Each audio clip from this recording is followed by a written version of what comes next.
Hello, welcome. Today we're going to talk about a mimer of the Alter Rebbe in Torah's Or, Erda Naveira, in page 26. Is something very interesting when it talks about the destruction of Sodom. It says in the Gemara Sanhedrin that when a person in Sodom used to be bruised, would be hurt by somebody else, and they would go to a judge, the judge would rule in favor of the person who attacked the other person, because he was so kind, he was so sweet, that he caught him, and by doing that he let blood go out. And at those times people used to do bloodletting to be able to heal. And since he helped him to do bloodletting, instead of consider that he hurt him, he would rule that he had to pay him to the attacker. So it happens once that the assistant of Abraham Avinu, Eliezer, was in Sodom, and he was attacked by somebody, and they went to the judge, and the judge ordered Eliezer to pay the attacker for bloodletting. And Eliezer was such a clever person that he jumped on top of the judge and he hurt him also. And at that point the judge was bleeding, and he said to the judge was very concerned. He says, "Why did you hit me?"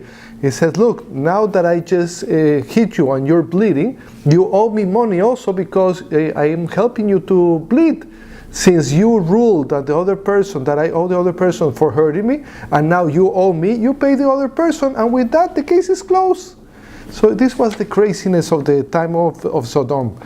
So in this city, the people were so bad that when they would have guests, it was prohibited to have guests. If you would have guests, you would be considered a person who's doing wrong, and you will be punished with the death sentence. Giving charity was a great crime. It was a terrible place to be. And it says that Hashem wanted to descend to the city and see what was going on, because he heard the complaints of the people. It says, the verse says, "And Hashem said to Abraham, the screams of Sodom and Gomorrah is very great, and their sins is very grave. I will descend and see if the scream that is coming toward me is indeed correct." This is puzzling. It's something that we cannot understand. So, does Hashem knows what's going on in the world? Does he see everything? Is he everywhere? Does he has a limited knowledge? Is there certain things that he doesn't know? Is there things that he doesn't remember? You know, when we were in Egypt after 210 years, Hashem said that he remembered the people of Israel that were in Egypt. He forgot? What happened? This makes no sense. So we need to understand what happened here in Sodom. Now he heard the screams. Before he didn't know, he didn't hear the screams. Is very concerning what's happening. So we need to understand a little bit more of how Hashem runs the world. So does he need to descend from anywhere that he is to be able to know? Also, when we see at the language, at the grammar in the Pasuk, it says the screams is in female, and also as well as coming toward me is in female. And when it says indeed correct, is in male tense. So it's changing within the same verse, female, female, and then male. Why? What's going on?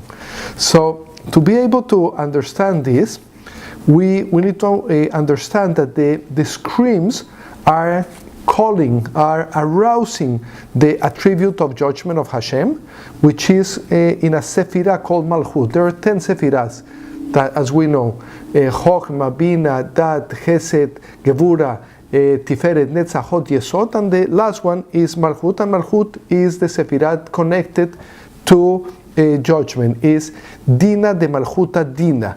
Is not a strong judgment, it's a weak judgment, but is a judgment anyhow. So the question is how this message comes to Malchut, and why does it has to come to Malchut? Is there something called Ashgacha Pratis, divine providence, that Hashem knows everything that's going to happen and everything is predetermined? And if everything is predetermined, do we have free choice or we don't have free choice? We know that the sages says regarding Hashem knowledge, Galui veyadua, livnei mi she'amar v'haya olam. it is all revealed and known before He who said and created the world. So is revealed and known? If it's revealed and known, why does He has to go down to see? It's difficult to understand. Also, if Hashem is one and He is one complete unity, and there's so many things happen all over the world, and He has to go to many places, is there multiplicity in Hashem? Does this contradict to His unity? We need to think a little bit more. So the knowledge of Hashem is not like the knowledge of man, is different. It says also, the eyes of Hashem. When you talk about the eyes of Hashem, there's a verse that says, the 7 eyes of Hashem hovers in a male tense over the world. But there's another verse that says Hashem eyes hovers in female tense over the worlds. Many worlds, not one. What's going on? So we know that eyes hovering over the worlds implies that He focused His knowledge on somewhere. So that means He's seeing everything and focus only sometimes on something. Also we need to understand. So the 10 Sefirot consist of 2 things. The energies that sustain the world. One is called the Keilim, the vessels, and the other one called the Orot, the light. So we have vessels and we have light that comes into the vessels.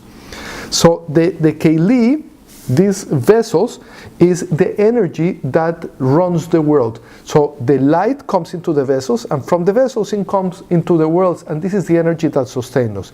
It's like, to be able to understand, it's like a hand and the soul. So the hand, without a soul, doesn't move, doesn't do anything. It requires the energy of the soul. But the soul alone also cannot do anything, because the soul needs a hand. So the hand is the Keili, and the soul is the light, is the Orot. So when you put both together, the Orot can direct the hands to do what it needs. So we need both. So we know also that the creations are made in the world with different energies. Some energies come from Chesed, from kindness. Others come from Gevura, from judgment, from strictness. For example, the angel Michael, his root is in Chesed, in kindness. The angel of Gabriel is in justice, is in Gevura. Different energies. And these energies mainly come from a higher world. We know that there are 4 worlds: Asilut, Beria, Yetzir, and Asiya. We're talking right now the higher world, called the world of Asilut. So when a person makes a mitzvah, makes a good deed, or makes a transgression, this affects the sephirah that is connected to that energy, to that mitzvah or that transgression. And not only affects the sephirah, it affects the angel that is connected to that sephirah. So for example, when we do a transgression, we affect the Keilim and the Orot in the world of Asilut, and also the angel that is connected gets blemished. Or we affect another angel that is in a lower world, in the world of Asiya, and that angel, when he's blemished, like imagine that you have a jacket and now you have a stain, he tells his superior angel, and that tells the other superior angel, and tells the superior angel, and tells the superior angel, until the top angel that is in the world of Asilut informs the light, the Orot, that he has been blemished. At that moment, you have a prosecutor, you have an angel that is going to be putting a complaint against you. In the same way, when you do something good, you do a mitzvah, you do kindness with somebody, you do a blessing, you give tzedakah, you study Torah, you are enhancing the angel that is connecting to that mitzvah. You're enhancing the kelim, the orot that are connected to that mitzvah, and then you have an angel that is going to be protecting you and defending you in case that that there's a judgment that is coming against you, that there's a complaint, and it has to be ruled if you're right or not. At that moment, you're going to have the angels that are putting the complaint, and you're going to have the angels that are defending you. So this is what we need to understand of what is happening when you do a transgression or you do a mitzvah. So why does Hashem need Sefirot to give him knowledge of occurrences?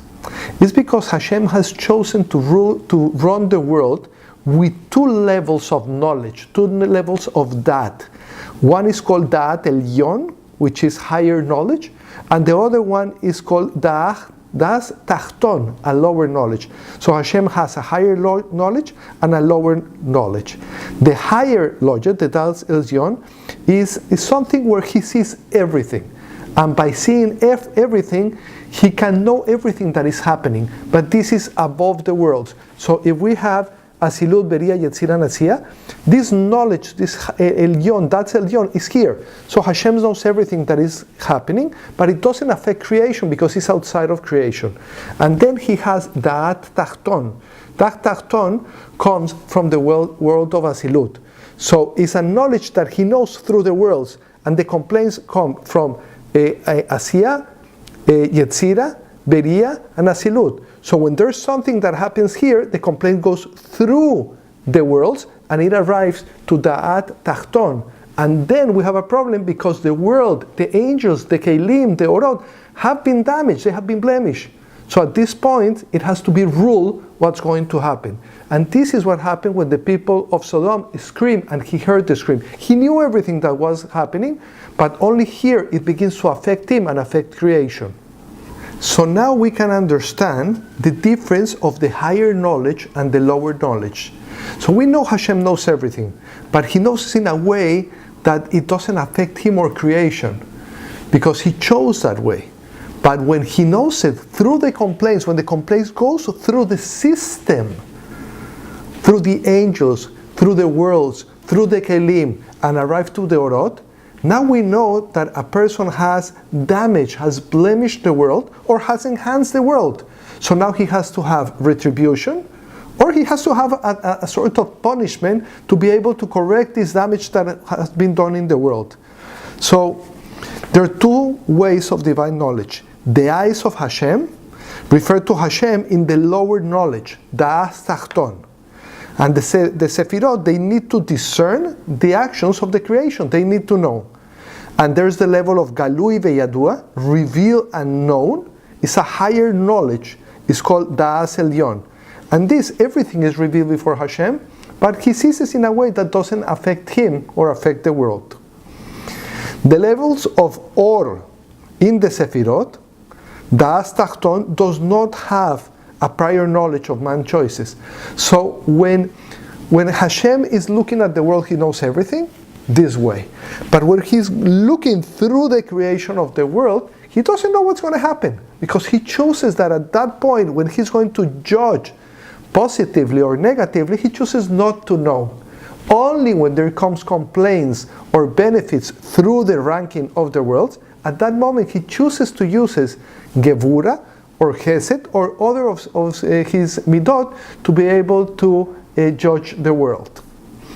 So with this we can understand that the divine future knowledge doesn't contradict freedom of choice, because the knowledge that Hashem has of the future is from an encompassing way. They call it in Kabbalah Sovev Kolamim, encompassing. And when he's going to judge the world, when you have free choice, he's looking through Memale Kolamim, which is indwelling. To be able to understand it a little bit better, what we can do is think of a vessel, of a cup, of a glass.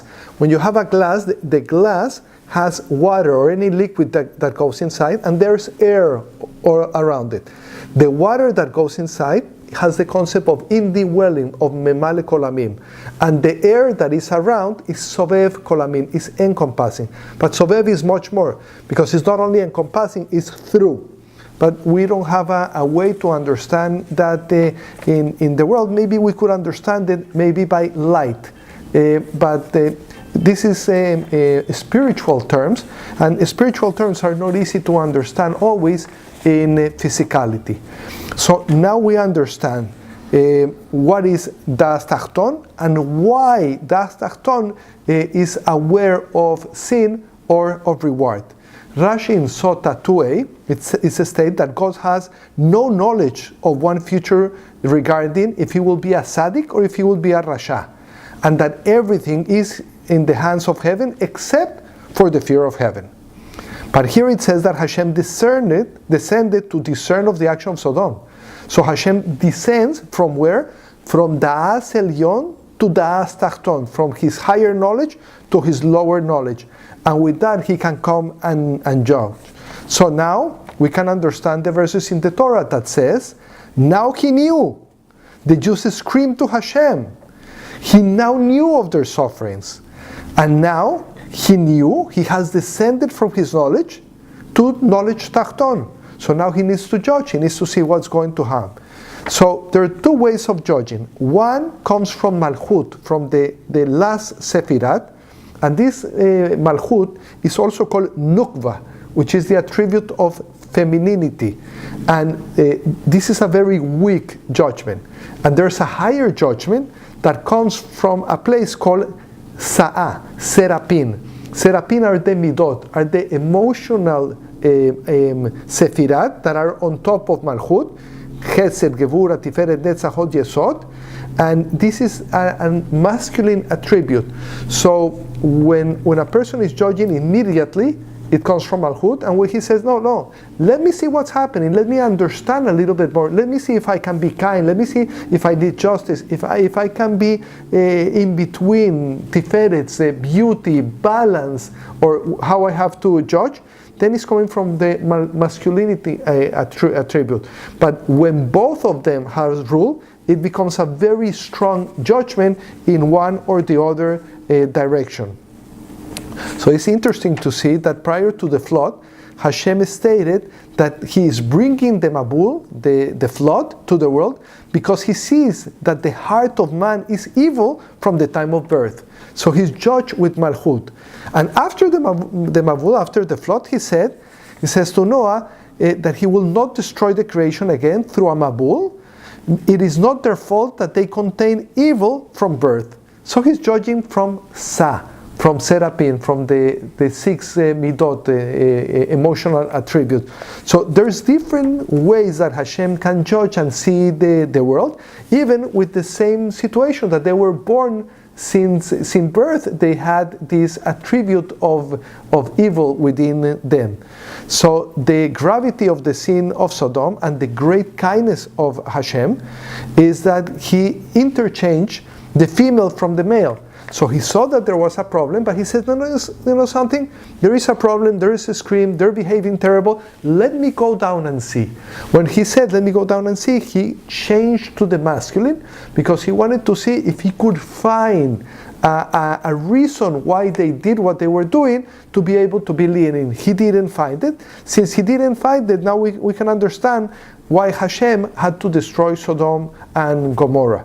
So every person has various angels that are appointed over him, and they can either become a prosecutor or they can become a defending angel. So may we only do mitzvot, may we be protected from sin, and may we only have angels that defend us and bring blessing to us and to all our families. Thank you, and have a beautiful week and live a little higher.